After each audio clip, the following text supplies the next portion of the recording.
கடவுள் அருள் டிவி நேயர்களுக்கு அடியேன் உங்கள் சிவயோகி சிவசக்திமான் சுவாமிகள் வணக்கத்தை தெரிவித்துக் கொள்கிறேன். அன்பு நேயர்களே, இந்த பதிவில் 2026 வருடம் தை மாத பலன்கள் தான் சொல்ல போகிறேன். தை மாதம் என்பது மகர சங்கராந்தி பலன் என்றும் அதை சொல்லுவார்கள். தை மாதத்தில் தான் வரும். அதனுடைய விளக்கத்தையும் நான் சொல்லிவிட்டு வருகின்ற 15/1/2026 முதல் 12/2/2026 வரை இருக்குது தை மாதம். சுமார் ஒரு 29 நாட்கள் இருக்குது. இதற்குண்டான 12 ராசிக்குள்ளான பலன் தான் இப்போ சொல்ல போகிறேன். அதை நீங்கள் தெளிவாக கேட்டு நடந்துக்கிட்டீங்கன்னா எல்லா வகையிலையும் உங்களுக்கு நல்ல பலன் தான் கிடைக்கும்னு சொல்லி, பொதுவாக பொது பலன்கள் தான் ஒவ்வொரு பயிற்சிக்குமே ஒவ்வொரு பதிவிலுமே 12 ராசிக்கு உண்டான்னு சொல்லும்போது சொல்லப்படுது. அப்போ இந்த தை மாத பலன் அப்படின்னு தான் இது வருகிறது. இந்த தை மாதத்திலிருந்து அடுத்த தை மாதம் வரும் வரைக்குமே இந்த பலன்கள் பொருந்தும். இதற்கு மகர சங்கராந்தி பலன் என்றுமே சொல்லுவார்கள். அப்பொழுது பஞ்சாங்கத்திலே வரும்பொழுது, பஞ்சாங்கம் பார்க்கும் பொழுது மகர சங்கராந்தி என்று சொல்லக்கூடிய ஒரு உருவம் புலி வாகனத்திலே வருகிறது. அதன் பெயர் மந்தன் என்று சொல்லப்படுகிறது. ஆண் புலியாக சொல்லப்படுகிறது. அதற்கு 2 வாய்கள், 3 கால், 3 கைகள், 4 கால்கள், அகோர ரூபம் எடுத்து கேடயம், ஈட்டி இது போன்ற ஆயுதங்களை கொண்டு பவனி வருகிறது. அப்படிப்பட்ட அந்த மகர சங்கராந்தி புருஷர் என்று தான் சொல்ல வேண்டும். அவர் வரும்பொழுது என்னென்ன பலன்கள் ஏற்படும் என்று பார்த்தீர்களானால், பொதுவாக ஆண்களுக்கு, அதுவும் இளைய சமுதாயம் சொல்லுவாங்க இல்லையா, யூத்துன்னு சொல்லுவாங்க, அவங்களுக்கு சற்றே பீடை ஏற்படுகிறது. பீடை என்றால் கெடுபலன்கள் வரக்கூடிய வாய்ப்பு. குழந்தைகளுக்கும் அந்த கெடுபலன் வரத்துக்கு வாய்ப்பு இருக்குது. இது இல்லாமல் விலங்குகள் வகையிலே யானைகளுக்கு பீடை ஏற்படுகிறது. யானைகளுக்கு பிரச்சனை வரும், அது மடிய நேரிடும். அந்த யானைகளுடைய எண்ணிக்கை குறைய வாய்ப்பு இருக்கிறது. அதை நன்கு பராமரிக்க வேண்டும். அதனிடையே விஷமத்தனம் செய்யாமல் இருக்க வேண்டும். ஏன்னால் யானைகள் மூலமாக மக்களுக்கு துன்புறுத்தலும் ஏற்படும். அதன் பிறகு பார்த்தீங்கன்னா கடல் வாழ் உயிரினங்களுக்குமே பீடை ஏற்படுகிறது. அப்போது கடல் வாழ் உயிரினங்கள் மீன் சம்பந்தப்பட்ட உணவு வகைகள், அது மூலமாக பீடை ஏற்படும். விலை வீழ்ச்சி ஏற்படும், விலை உயர்வு ஏற்படும், அது குறைஞ்சிரும். கடல் வாழ் உயிரினங்கள் குறையும் போது விலையேற்றம் அதிகமாக தான் இருக்க போகுது. அதற்குமே பீடை ஏற்பட போகுது. கொத்தாக மனிதர்கள் எப்படி ஒவ்வொரு நேரங்காலத்திலே கொத்தாக செத்து மடிகிறார்கள், அதுபோல் அதுவும் இந்த கடல் வாழ் உயிரினம் செத்து மடியும்.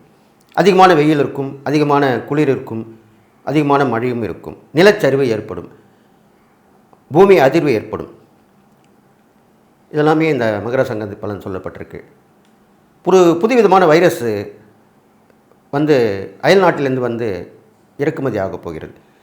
அந்த வைரஸ் நீரின் மூலமாகவும் காற்று மூலமாகவும் அழுகிய பொருட்கள் போது காய்கனியாக இருக்கலாம், உணவு வகையாக இருக்கலாம், இது மாதிரிலாம் கூட அதிலிருந்து வரத்துக்கு வாய்ப்பு இருக்குன்னு சொல்லப்படுகிறது. அதன் மூலியமாக மனிதர்களுக்கு தொல்லைகள் ஏற்பட வாய்ப்பு இருக்கிறதுனால எச்சரிக்கையாக இருப்பது அவசியமாக சொல்லிவிட்டு, இதெல்லாமே இந்த நடக்கப் போகுது இந்த மகர சங்கராந்தி பலனில். இது இல்லாமல் ஆன்மீகத்தில் உள்ளவர்களுக்கும் சற்றே பீடை ஏற்பட போகிறது. ஆன்மீகத்தில் இருக்கின்ற போது நெருக்கமாக உள்ளவர்கள், கோவிலில் இருக்கிற பூசாரிகள், குருக்கள், ஆன்மீகத்தில் முழு ஈடுபாட்டுடன் இருப்பவர்கள், ஆன்மீகத்திலே சுவாமிகள், சாமியார்கள் என்று சொல்லக்கூடியவர்கள், ஜோதிடம் பார்ப்பவர்கள், இவர்கள் எல்லாருமே இந்த வருடம் பீடை ஏற்பட போகிறது. அதனால் சற்று கவனமாக இருக்க வேண்டும். உண்மையாகவும் நேர்மையாகவும் சத்தியாகவும் நீதியாகவும் நடந்து கொண்டால் எந்த பிரச்சனையும் வராது. தவறான வழியில் சென்றால் கண்டிப்பாக அவர்களுக்கு பாதிப்பு ஏற்படக்கூடிய வகையிலே இந்த மகர சங்கராந்தி பலன் சொல்லப்படுகிறது என்று சொல்லி, இப்பொழுது 12 ராசிகளுக்கு உண்டான பலனை இப்போ பார்க்கலாம். தனுசு ராசி நேயர்களே, உங்களுக்கு உண்டான தை மாத பலன் தான் இப்போ சொல்ல போகிறேன். உங்கள் ராசிக்கு பார்த்தீர்களானால் 2ஆம் இடத்துல சூரியன், செவ்வாய், சுக்கிரன், புதன் இருக்காங்க. 3ஆம் இடத்துல ராகு, 4ஆம் இடத்துல சனி பகவான், 7ஆம் இடத்துல குரு பகவான், 9ஆம் இடத்துல கேது பகவான், 12ஆம் இடத்துல சந்திர பகவான், இப்படி இருக்கிறாங்க. உங்கள் ராசியாதிபதி குரு 7ஆம் இடத்துலேருந்து உங்கள் ராசி பார்க்கறனால இந்த தை மாதம் கண்டிப்பாக உங்களுக்கு முக்கியமான ஒரு திருப்புமுனை கொடுக்கும் மாதமாக தான் அமைப்போகுது. ஏன் அப்படி சொல்கிறேன்னா, இது வரைக்கும் தனுசு ராசியில் பிறந்த யாருக்குமே வேலை கிடைக்காதவங்க வேலை கிடைக்கும், வேலை கிடைச்சவங்களுக்கு ப்ரொமோஷன் கிடைக்கும். ஒரு பயணம் போயிட்டு வரணும்னு நினச்சிருப்பீங்க, வெளியூர் போயிருக்கலாம், வெளியூர் போகணுன்னு நினைப்பீங்க, வெளிநாடு போகணுன்னு நினைப்பீங்க. அதெல்லாமே இப்போ இந்த தை மாதம் கண்டிப்பாக கிடைச்சிடும். எல்லாமே கிடைக்கும் தானே சொல்லியிருக்கேன். அப்போ நீங்கள் கண்டிப்பாக சந்தோஷப்படணும் தானே. அது இல்லாமல் உங்களுக்கு முக்கியமான ஒரு சகோதர உறவு மூலிமா திடீர்னு உதவி கிடைக்கும். அது அண்ணனாக இருக்கலாம், அக்கா இருக்கலாம், தங்கையா தம்பியாக இருக்கலாம். உங்கள் கஷ்டத்தை புரிஞ்சு தெரிஞ்சுட்டு அவங்களே உதவி பண்ணுவாங்க. அவங்களே கூப்பிட்டு ஃபோனில் பேசுவாங்க, நேரில் வந்து சொல்லுவாங்க, பாருங்கள். இது கண்டிப்பாக நடக்கும். அடுத்ததாக உங்களுக்கு அர்த்தாசிரம சனி நடக்கிறனால வீடு விஷயத்தில் கவனமாக இருக்கணும். வீட்டு பிரச்சனை இருக்க போது வாங்கும்போது டாக்குமெண்ட் பார்த்து வாங்கணும். இல்லைனா கொஞ்சம் தள்ளி போகிறது நல்லது. வண்டி வாங்குறதும் தள்ளி போகிறது நல்லது. இருக்கிற வண்டியை வச்சு ஓட்டிகிட்டு போகலாம். இருக்கிற வீட்டிலே இருந்துட்டு வரலாம். நான் நல்லதும் சொல்லுவேன், கெட்டதும் சொல்லுவேன். அது நீங்கள் கேட்டு நடந்துக்கணும்னு தானே. இருக்கிற உண்மையை தானே சொல்லணும். பொய் சொல்லி உங்கள்கிட்ட நான் என்ன பண்ண போகிறேன்? ஏமாற்றி. அதனால் கவனமாக இருக்கணும். அடுத்ததாக குரு 7ஆம் இடத்துல இருக்கிறது ஒரு நல்ல விஷயம் தானே. உங்கள் ராசியும் அவர் பார்க்குறாரு தானே. ஆமாம் தானே. அதனால் கண்டிப்பாக உங்களுக்கு கணவன் மனைவி பலப்படும். கணவனால் மனைவிக்கும், மனைவியால் கணவனுக்கும் கண்டிப்பாக லாபம் கிடைக்கும். அதனால் லாபம் கிடைக்கும். ஒருத்தர் மேலே ஒருத்தர் அன்பு வெளிப்படுத்துவீங்க. 2 பேருமே இப்போ வேலைக்கு போகிறவங்களா இருக்காங்க எங்கே பார்த்தாலுமே. அதானே உண்மை. கரெக்டாக தானே சொல்லியிருக்கேன். அப்போது மனைவி உங்களுக்கு தேவையானதை அவங்க சம்பள பணத்தில் வாங்கி கொடுப்பாங்க. கணவன் மனைவிக்கு தேவையானதை அவருடைய சம்பள பணத்தில் வாங்கி கொடுப்பார். இது எவ்வளோ பெரிய விஷயம். இது மாதிரிலாம் பண்ணி பார்த்து எவ்வளோ நாள் ஆகுது இல்லை. இப்போல்லாம் யாரும் பண்ணுறதில்ல இல்லைல்ல. இது கண்டிப்பாக நடக்கும். அதே மாதிரி உங்களுக்கு பங்காளிகள் அவங்களுடைய உதவிகள் கிடைக்கும். கூட்டாளிகள் பார்ட்னர்ஷிப் சொல்கிறோம் இல்லையா, அவங்களால உதவிகள் கிடைக்கும். உங்களுக்கு பார்த்து பார்த்து செய்வாங்க. நீங்கள் நல்லா இருந்தால் நம்மளும் நல்லா இருக்க முடியும்னு நினைப்பாங்க. இப்போல்லாம் உங்களுக்கு உண்டான விஷயங்கள் நடக்க போகுது. எல்லாமே குருவால் தான் நடக்க போகுது. அது நீங்கள் கண்டிப்பாக தெரிஞ்சுக்கணும். அது இல்லாமல் வேண்டுதல் பிரார்த்தனை இருந்தால் கண்டிப்பாக தனுசு ராசிக்காரங்க செஞ்சிடணும். எந்த கோயிலில் வேண்டியிருந்தீங்களோ பிரார்த்தனை வச்சுருந்தீங்களோ அங்கே போய் நிறைவேற்றி வந்துடணும். இந்த தை மாதத்தில் கண்டிப்பாக பண்ணிவிடுங்க. தப்பு கிடையாது. தை பிறந்தால் வழி பிறக்கும் இல்லையா. நீங்கள் அந்த வேண்டுதல் பிரார்த்தனை பண்ண உடனே ரொம்ப நல்லா தடையாக இருந்தது ஏன் நடக்காது? நடந்துடும் இல்லையா. பெரியவங்க அதான் சொல்லிட்டு போயிருக்காங்க. ஒரு சாமிக்கு வேண்டிட்டாலோ பிரார்த்தனை பண்ணாலோ மறந்து இருந்தீங்கன்னா தடையாக தான் இருக்கும். அது ஞாபகம் வச்சு அதை நிறைவேற்றினா உடனே நல்லது நடக்கும் தானே முன்னோர்கள் சொல்லிட்டு போயிருக்காங்க. முன்னோர்கள் சொன்னது எது தப்பாக போயிருக்கு? நான் சில பதிவுகளில் சொல்லியிருப்பேன்.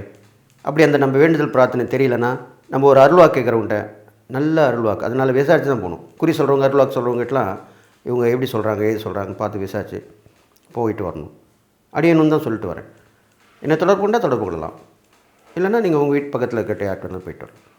அப்போ அந்த அருள்வாக்கில் வந்துடும். நீ இந்த வேண்டுதலை நிறைவேற்றாமல் இருக்க, இந்த பிரார்த்தனை உங்களுக்கு பண்ண அந்த நிறைவேற்றி கொடுக்கல கடவுளுக்கு, சாமிக்கு, இந்த சாமிக்கு நீ வேண்டியிருக்க, கரெக்டாக வந்துடும், விஷயம் வந்துடும். அப்போ உங்களுக்கு நீங்கள் பண்ணலாம் தானே, அது மூலிமா பலன் அடையலாம் தானே. அதனால் கண்டிப்பாக அது பண்ணிட்டு வாங்க. அந்த அருள்வாக்கு கூறவங்ககிட்ட போய் கேட்டிங்கன்னா உங்களுக்கு விஷயம் வந்துடும். நாம் மறந்ததை அருள் சொல்லுவாங்க. அவங்க எப்படி சொல்ல முடியுது? அவங்க இறை சிந்தனையோடு இருப்பாங்க. ஒரு தெய்வத்தை உபாசனை பண்ணி வச்சுப்பாங்க. அந்த தெய்வத்தையே வணங்கிட்டு வருவாங்க. அப்போ அந்த தெய்வம் வந்து பேசும், அந்த காட்சியை கொடுக்கும். அவங்க மூடிய கண்ணுக்கு முன்னாடி தெரியும். இது மாதிரிலாம் நடக்கும். அதனால தான் சொல்லியிருக்கேன். இதெல்லாம் அவங்கவுங்க அனுபவப்பட்டது தெரியும். அதனால தான் நான் அனுபவப்பட்டிருக்கேன். அதனால தான் சொல்கிறேன். அப்போது தனுசு ராசிக்காரர்களுக்கு இந்த தை மாதம் கண்டிப்பாக புதிய விஷயத்தை தரப்போகிறது. ஒரு புதுமையான விஷயமாக கூட இருக்கலாம். நீங்கள் இது வரைக்கும் அனுபவித்தராத இன்பமாக இருக்கும். அதுதான் அமைப்போகுது. அதனால் பெரும்பாலும் நல்ல விஷயம் நடக்க போகுது. சில பிரச்சனைகள் இருந்தாலும் அதை சமாளிச்சுட்டு வந்துடுவீங்க. வண்டி வாங்கும்போது கவனமாக இருக்கணும். பயணங்கள் போகும்போது கவனமாக இருக்கணும். பொருட்கள் திருடப்படும் அல்லது தொலைந்து போகும். ரெண்டுத்தில் ஒன்று கண்டிப்பாக நடக்கும். அப்போ அதையும் நீங்கள் பார்த்து தெரிஞ்சுக்கணும். குழந்தைகளை நிறைய தானம் பண்ணிட்டு வரலாம். இனிப்பு வாங்கி கொடுக்கலாம். ராமபிரான் கோயிலுக்கு சென்று வரலாம். சீதா, லக்ஷ்மணர், ராமர், ஆஞ்சநேயர் அமைந்த ஆலயங்களுக்கு சென்று வழிபட்டு வரலாம். குரு தட்சிணாமூர்த்தியை வழிபட்டு வரலாம். நவகிரகத்தில் இருக்கிற குருவை வழிபட வரலாம். நீங்கள் குருவாய் யாரை நினைத்திருந்தால் அவரை வியாழக்கிழமை தோறும் வழிபட்டு வரலாம். இது மாதிரிலாம் பண்ணிட்டு வரலாம். கண்டிப்பாக அந்த தை மாத பலன் உங்களுக்கு நல்லதொரு பலனை கொடுக்கும் என்று சொல்லி, இந்த தை மாதத்திலே உங்களுக்கு வராத விஷயங்கள் வந்து சேரும், கிடைக்காத விஷயங்கள் கிடைத்துவிடும். நினைத்த விஷயங்கள் கண்டிப்பாக நடந்தேறும். கடவுள் அருள் டிவியை பார்த்தமைக்கு நன்றிகள். மேலும் இது போன்ற தகவல்களை தெரிந்து கொள்ள கடவுள் அருள் டிவியை சப்ஸ்கிரைப் செய்யுங்கள். மறக்காமல் பெல் ஐக்கானை கிளிக் செய்யுங்கள்.